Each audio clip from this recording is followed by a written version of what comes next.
بدخشان کې کیسه ولې جنجالي شوه؟ طالبانو په ضد مظاهرې کوم ځای ته ورسېدلې؟ خلک څه غواړي؟ او بلخوا د طالبانو لوی درستیز ولې ورخطا او دوو کې حیران دی؟ ویډیو وګورئ او د ویډیو په آخر کې مو خپل نظرات سره شریک کړئ.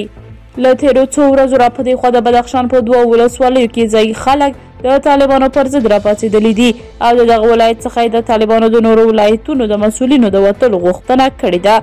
طالبان وایي چې مظاهرې د کوکنارو له منځه وړلو په بهانه پیل شوي دي، خو بیا ځینې خلک دغه مظاهرو ته د طالبانو پر ضد د پاڅون بڼه ورکوي، ځکه پاڅون کوونکي وایي چې طالبان د دوی کورونو ته ورننوتلي او بې عزتي کړې ده. مظاهره کوونکي وایي چې د بل ولایت طالب نور په هیڅ وجه په بدخشان کې نشي زغملی او نور نه غواړي چې بدخشان کې د بل ولایت طالب چارواکي دنده اجرا کړي. دا چې د طالبانو لوی درستیز قاری فصیح الدین د بدخشان د ولایت اوسیدونکی دی، د هغه لپاره به دا ستونزمنه وي چې د طالبانو او خلکو ترمنځ متوسطه پریکړه وکړای شي.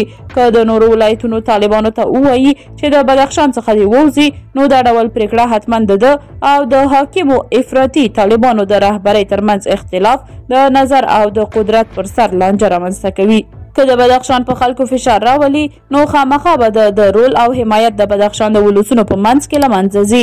اوس تازه طالبانو د بدخشان د موضوع د حل لپاره د فصیح الدین فطرت په مشرۍ یو پلاوی ټاکلی دی او همهغه تازه خلکو ته دا خبرداری ورکړی دی چې که چیرته تظاهرات بس نه کړل، نو د ولایت ته به اضافي قطعات ولیږي.